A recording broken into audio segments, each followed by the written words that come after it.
విక్రమ్ విడుదల చేయించడంతో రాధ మీ కన్న కూతురని రామచంద్రయ్యకు చెప్పిన సీను. అసలు ఇదంతా ఎలా జరిగిందనేది వీడియోని స్కిప్ చేయకుండా చివరి వరకు చూడండి.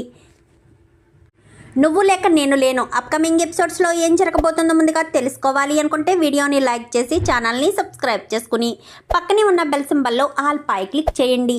ఇంకా మొత్తానికైతే రాధా విక్రమ్ కృష్ణ పెళ్లి చేసుకునైతే ఇంట్లో అడుగు పెట్టడం జరిగింది.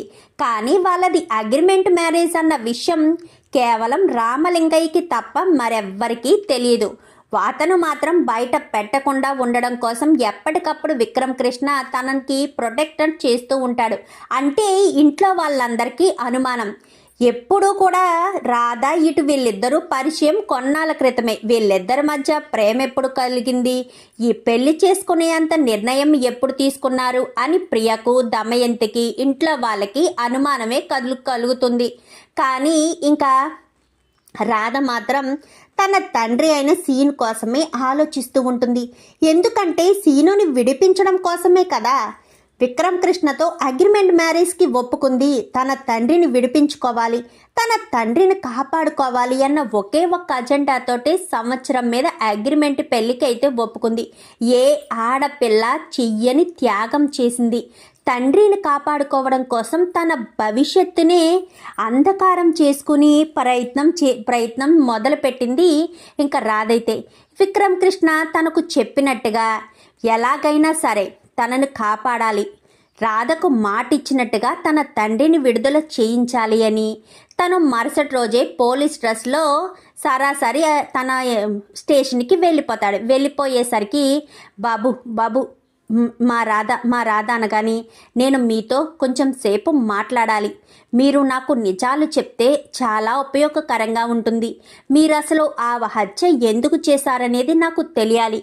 తెలిస్తే చాలా ప్రమాదాల నుంచి మీ అమ్మాయిని నేను కాపాడగలుగుతాను అంటూ చెప్పేసేసరికి, మా అమ్మాయికే ప్రమాదం ఉంది బాబు, అది ఎలా చెప్పాలో ఏంటో తెలియడం లేదు. నా కూతురు ఏం చేస్తుంది, నా కూతురు ఎక్కడుంది, నా కూతుర్ని చూడాలనుంది అనేసరికి, ఇప్పుడు మీ కూతుర్ని మీరు చూస్తారా, మీ కూతుర్ని చూస్తే మీరు నిజం చెప్తారా అని చెప్పి విక్రమ్ కృష్ణ అయితే సీనుని అడుగుతాడు. ఖచ్చితంగా చెప్తాను బాబు, నా కూతుర్ని చూడాలనుంది, ప్లీజ్ బాబు నా కూతుర్ని పిలిపించండి అనగానే, రాధా అంటూ పిలిచేసరికి పైన మంగళసూత్రాలు వేసుకుని చీర కట్టుకుని చేతులకి పారాని అది ఉంటుంది, అలానే నడుచొస్తూ ఉండేసరికి ఆశ్చర్యపోతాడు శ్రీను. ఇదేంటిది, దీనికి పెళ్ళవడం ఏంటి, తను పెళ్ళి ఎప్పుడు చేసుకుంది అని ఆశ్చర్యపోతూ అలా చూస్తూ ఉంటాడు. ఏంటి మీ కూతురు పెళ్ళి ఎప్పుడు చేసుకుంది అని అనుకుంటున్నారా? మీ కూతురికి పెళ్ళి జరిగింది. ఎవరితో అని ఆశ్చర్యపోతున్నారా? నాతోటే, నేనే మీ కూతురు మెడలో తాళి కట్టాననేసరికి, ఏంటి బాబు ఏంటి మీరనేది అని చెప్పి ఇంకా శ్రీని అడగడంతో, అవును రాధను నేనే పెళ్లి చేసుకున్నాను, మిమ్మల్ని విడిపించమని రాధ నన్ను కోరింది, అయితే నన్ను పెళ్లి చేసుకుంటే విడిపిస్తాను అని చెప్పాను. ఆ లెక్క ప్రకారమే నేను రాధను పెళ్లి చేసుకున్నాను, మిమ్మల్ని విడిపించవలసిన బాధ్యత నాకుంది.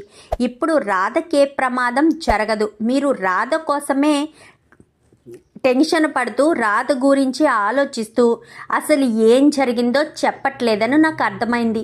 ఇప్పుడు రాధ నా భార్య, రాధ మీద ఏగ కూడా వాళ్ళనివ్వను, రాధను కంటికి రెప్పలా కాపాడుకుంటాను అని తన భుజం మీద చేయి వేసి రాధను దగ్గరికి లాక్కుంటాడు.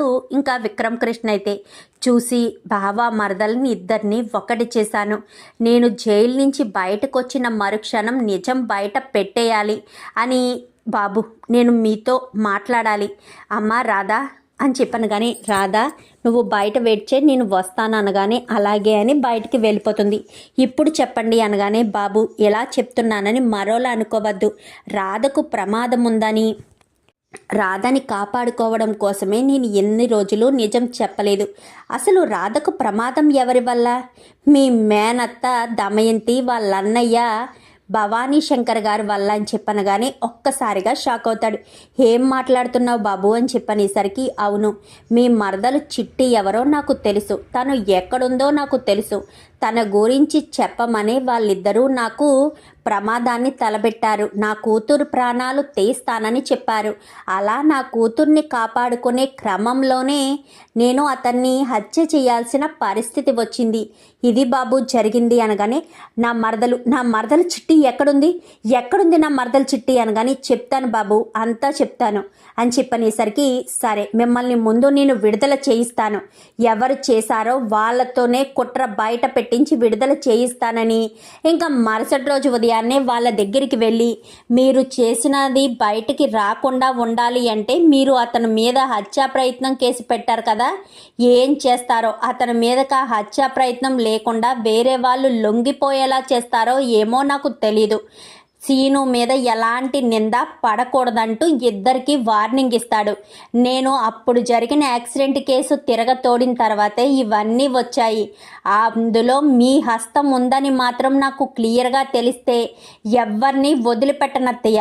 నా గురించి మీకు బాగా తెలుసు, ఎలాంటి వాళ్ళనైనా వదిలిపెట్టను, ఇంట్లో వాళ్ళు బయట వాళ్ళు అని కూడా చూడను అంటూ ఇంకా వేరే వ్యక్తిని పంపించేసరికి తను ఏ తప్పు చేయలేదని నిర్దోషిగా బయటికి విడుదలవుతాడు. విడుదలయ్యేసరికి, చెప్పండి ఎవరు నా మరదలు చిట్టి, ఎక్కడుంది నా మరదలు చిట్టి, ఇప్పుడు ఏం చేస్తుంది, ఎలా ఉంది అనగానే, మీ మరదలు చిట్టి ఎవరన్న విషయం మీకు తెలియజేస్తాను. మీరు మీ మామయ్య గారిని తీసుకుని గుడి దగ్గరికి రండి. గుడిలో ఉంటే ఎటువంటి అబద్ధం చెప్పలేము కదా, అది మీకు కూడా నమ్మకం కలుగుతుంది. గుడిలోనే నేను ఆ నిజాన్ని బయట పెడతాను అనేసరికి ఇంకా చాలా ఆతృతగా ఇంటికి వచ్చేస్తాడు. ఇంటికి రావడంతో, మామయ్య నీ కూతురు నా మరదలు చిట్టి ఎక్కడుందో తెలిసింది మావయ్య, తెలిసింది, ఎక్కడుందో తెలిసిపోతుంది మావయ్య, త్వరగా రెడీ అవ్వు, మనం గుడికి వెళ్దాం మావయ్య అని చెప్పనేసరికి ఇంకిద్దరూ రెడీ అయిన తర్వాత రాధను కూడా రెడీ అవ్వమను అని చెప్పనేసరికి రాధను కూడా రెడీ అవుతుంది. ఇంకా రాధ వీళ్ళ మొత్తం ముగ్గురు కూడా వెళ్తారు. శ్రీను కూడా అటు నుంచి అటు వస్తాడు. వచ్చేసరికి ఎక్కడికి రా, దేనికి, ఎవరు చెప్తారు, నా కూతురు ఎక్కడుందని ఎవరు చెప్తారో అనగానే, నువ్వు కంగారు పడకు మావయ్య, ఎక్కడుందనేది తెలుస్తుంది, ఖచ్చితంగా తెలుస్తుంది. నేను చెప్పాను కదా మన చిట్టి బ్రతికే ఉందని, చిట్టి గురించి జాడ ఖచ్చితంగా తెలుస్తుంది మామయ్య అని చెప్పి ముగ్గురు ఎంతో ఆతృతగా గుడికి వస్తారు. వచ్చేసరికి శ్రీను ఉంటాడు. నాన్న అనుకుంటూ వెళ్ళి శ్రీనుని పట్టుకుంటుంది రాధైతే. పట్టుకునేసరికి, అమ్మ రాధా అని చెప్పాను కానీ, చెప్పు నాన్న అని చెప్పనేసరికి, నువ్వు పెళ్లి చేసుకున్నావని నీ మీద నాకు ఎలాంటి కోపం లేదు, ఎందుకంటే నువ్వు సరైన వ్యక్తినే పెళ్లి చేసుకున్నావు, నీకు వరసైన వాడినే పెళ్లి చేసుకున్నావు అంటూ చెప్పేసరికి, వరసైన వాడా, ఏం మాట్లాడుతున్నావు నాన్న అని చెప్పాను కానీ, నీకు ఒక బావున్నాడన్న విషయం నీకు తెలుసా, నీకు తెలీదు, ఎందుకంటే నీకు చిన్నప్పుడు ప్రమాదం జరిగింది, నువ్వు నీళ్ళల్లో కొట్టుకుని వచ్చినప్పుడు నీ తలకు పెద్ద గాయం తగిలింది, అందుకే అప్పటి వరకు జరిగిన విషయాలన్నీ నువ్వు మర్చిపోయావు. రామచంద్రయ్య గారు, మీకు నేను ఎన్నోసార్లు ఎదుట పడిన ప్రతిసారి కూడా నిజం చెప్పేయాలని ఎన్నోసార్లు అనుకున్నాను, కానీ ఆ నిజం మీకు చెప్పలేకపోయాను. నోటు చివరి వరకు వచ్చిన నిజం నా నోరు దాటి మీ దగ్గరికి రాలేకపోయింది. నేను అప్పుడు అలా నిజం చెప్పుంటే ఈరోజు మీ కూతురు మీ దగ్గర ఉండేది, కానీ మీ కూతురు మీ దగ్గరికే చేరింది. ఆ భగవంతుడు ఎవరి దగ్గరికి చేర్చాలో, ఎవరిని ముడివేయాలో అన్నీ కూడా తెలుసు. బాబు విక్రమ్ కృష్ణ, నేను మీ చిట్టిని ఎక్కడుందో చూపిస్తాను అని చెప్తున్నాను కదా, నీ చిట్టి ఎవరో కాదు, నువ్వు తాలి కట్టిన ఈ రాధే నీ చిట్టి అని చెప్పి చిట్టి చేతిని విక్రమ్ కృష్ణ చేతిలో పెట్టేసేసరికి ఒక్కసారిగా షాక్ అయిపోతాడు విక్రమ్ కృష్ణ.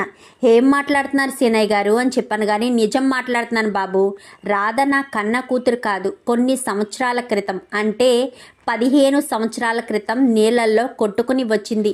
అలా నీళ్ళల్లో కొట్టుకుని వచ్చిన రాధను నేనే హాస్పిటల్కి తీసుకెళ్ళి ట్రీట్మెంట్ చేయిస్తే తలకు గాయమైందని, తన పేరు కూడా ఏదో చెప్పలేని పరిస్థితిలో ఉంది అన్న విషయం అర్థమైంది. అప్పటికి నాకు పిల్లలు లేరు. పిల్లలు లేని నాకు ఆ భగవంతుడు ఇచ్చిన వరప్రసాదమని నేను ఈ బిడ్డను కంటికి రెప్పలా కాపాడుకున్నాను. ఎప్పుడైతే మీ నాన్నగారు ఈ బిడ్డకు ఎదురుపడ్డారో, తర్వాత మీ మామయ్య గారు తన కూతుర్ని ఎలా దూరం చేసుకున్నానన్న విషయం చెప్పాక, ఆ బిడ్డే ఈ బిడ్డ చిట్టి అన్న విషయం నాకు తెలిసింది. తర్వాత అదే విషయం మీ నాన్నగారికి మీ మామయ్య గారికి చెప్పాలని ఎన్నోసార్లు ప్రయత్నం చేశాను.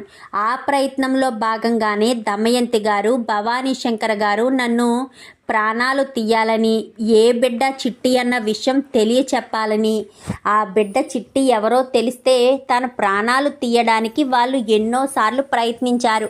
ఆ ప్రయత్నంలో భాగంగానే అతన్ని నేను హత్య చేశాను.